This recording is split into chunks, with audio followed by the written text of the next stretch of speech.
gente, bienvenidos, ¿cómo están? Espero se encuentren muy bien. Nos encontramos una vez más en este espacio de la 99.9, La Historia Hecha Cuerpo, para compartir algunas reflexiones sobre sucesos históricos importantes, entrevistando a personas importantes. ¿Quién les habla? Gisela Schwer, y hoy les cuento que compartiremos este programa con invitadas destacadas, como Marisa Helbuch, Sabrina Epifanio, Florencia Gómez, que nos hablarán sobre la Guerra Fría. Hola, licenciadas, ¿cómo están? Hola, buenas noches, muy bien. Hola, buenas noches. Gracias por la invitación. Bueno, acá tenemos a profesionales del trabajo social que nos responderán algunas preguntas en relación a la Guerra Fría. Empezaremos preguntando ¿a qué se le denominó Guerra Fría? Porque para el común de la gente es un término bastante confuso. Y para sacarme de la duda yo y a mis oyentes, ¿por qué se llama así? ¿Es porque la gente quedó congelada? No. La llamó así porque fue principalmente un enfrentamiento político, ideológico, económico, militar y propagandístico que hubo entre dos potencias, Estados Unidos y la Unión Soviética, o Unión de Repúblicas Socialistas Soviéticas, liderando dos bloques con sus propias alianzas y estados satélites, el llamado bloque occidental capitalista y el bloque del este comunista. Esta guerra se inició al poco tiempo de finalizar la Segunda Guerra Mundial en el año 1945 y concluyó con el fin de la Unión Soviética en 1991, tras la crisis económica que devino por la gran adquisición del armamento y la caída del muro de Berlín en el año 1989. Sin embargo, entre los dos países no se originó ninguna guerra o enfrentamiento directo, y una de las causas de mayor peso fue el temor a desencadenar una batalla nuclear. Por ello, este conflicto se denomina como Guerra Fría. La Guerra Fría fue también espionaje, inspección recíproca, conferencias, crisis y soluciones diplomáticas. Bien. Entonces, dadas todas estas cuestiones, si no se trató de un conflicto armado, ¿qué fue lo que desata esta guerra? Estados Unidos defendía la democracia y el capitalismo, así como los principios de la propiedad privada y la libre iniciativa. Sin embargo, Estados Unidos apoyó la imposición de dictaduras en varios países de Latinoamérica, como por ejemplo en Argentina en el año 1982. Nos encontrábamos con una dictadura militar comandada por el general Galtieri y hubo un suceso importante que fue el intento de apropiarse de nuestras colonias, las Islas Malvinas. Pero Margaret Thatcher envió de manera inmediata a sus tropas, conservando la victoria sobre unas tierras que no les pertenecen. Por su parte, la Unión Soviética se basaba en el socialismo, la igualdad económica, la eliminación de la propiedad privada y en la capacidad del Estado para poder cubrir y garantizar todas las necesidades de los ciudadanos. Este sistema de gobierno fue impuesto en los países que conformaban la Europa Oriental, los llamados países satélites. Wow, bueno, ¿cómo fue manejada entonces esa vinculación económica, teniendo en cuenta que las dos superpotencias son totalmente opuestas? Bueno, empezaremos diciendo que en el año 1947 el gobierno de Estados Unidos creó el Plan Marshall para ayudar a reconstruir las bases políticas y económicas de aquellos países europeos que habían sido afectados por la Segunda Guerra Mundial. Como por ejemplo, ¿cuáles fueron este tipo de ayuda? Hubo un notable incremento industrial y también de la producción agrícola. También este Plan Marshall fue con el objetivo de detener el avance de los partidos comunistas en la Europa occidental. En esta contraposición del Plan Marshall, la Unión Soviética creó el Consejo de la Ayuda Mutua Económica, Comecom, el cual consistió en fomentar la cooperación económica por parte de los Estados miembros de la Unión Soviética a fin de contrarrestar el sistema capitalista. Es tremenda la lucha de poderes, totalmente, de estos bloques.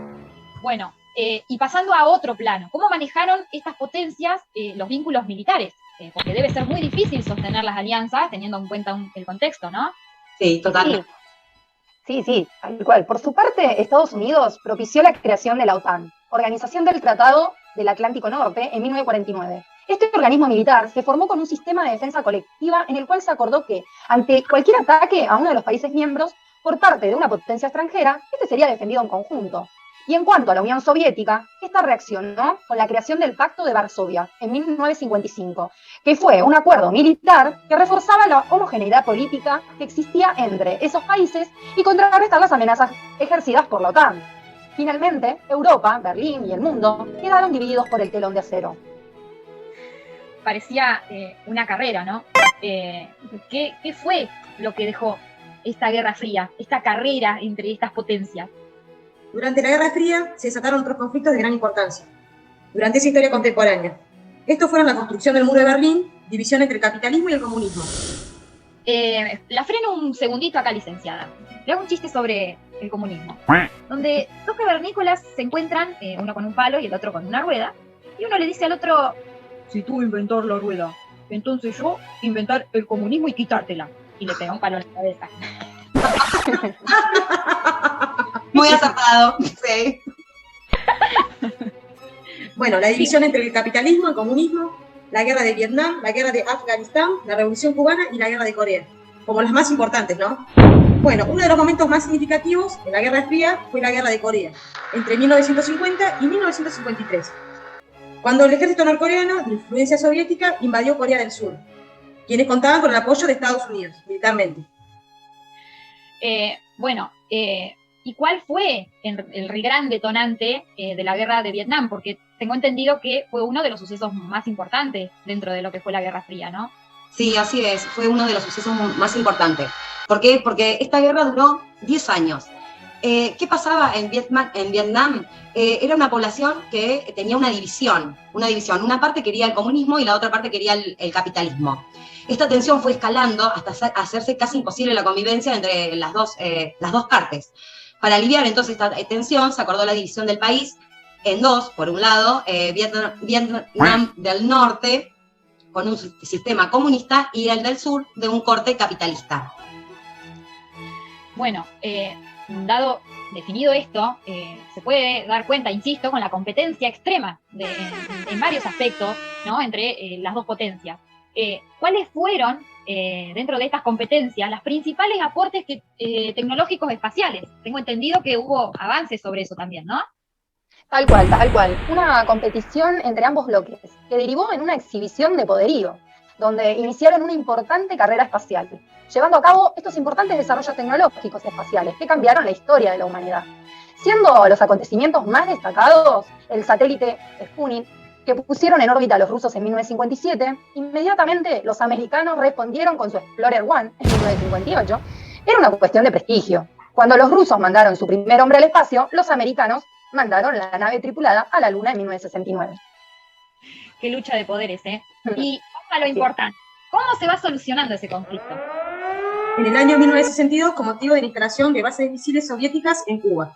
Ante la amenaza que ello suponía para Estados Unidos, este país decretó el bloque naval caribeño, con la retirada de los barcos soviéticos que el gobierno de Nikita Khrushchev había enviado al escenario de los acontecimientos, y el desmantelamiento de los cohetes y sus correspondientes rampas de lanzamiento.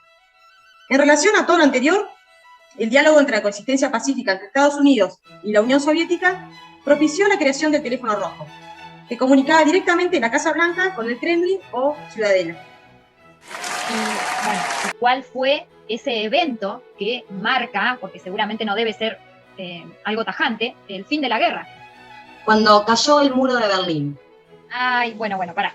Ahí te hago una pregunta que por ahí, para que todos los oyentes puedan entender. ¿Por qué se cayó el muro de Berlín si no hablaba? Claro.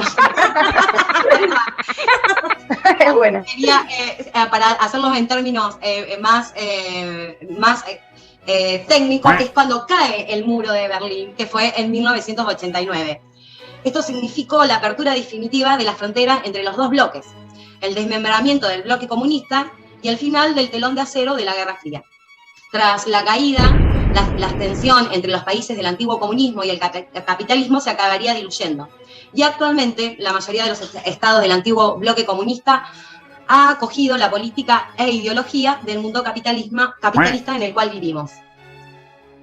Bueno, desde ya, chicas, muchísimas gracias. Y gracias a vos por invitarme. Muchas gracias por la invitación. Gracias.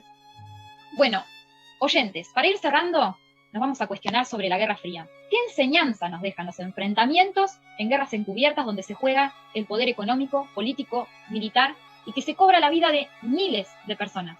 Si es que deja alguna enseñanza, ¿no? A ver, desde su Y la verdad que yo si tendría que responderte te diría nada.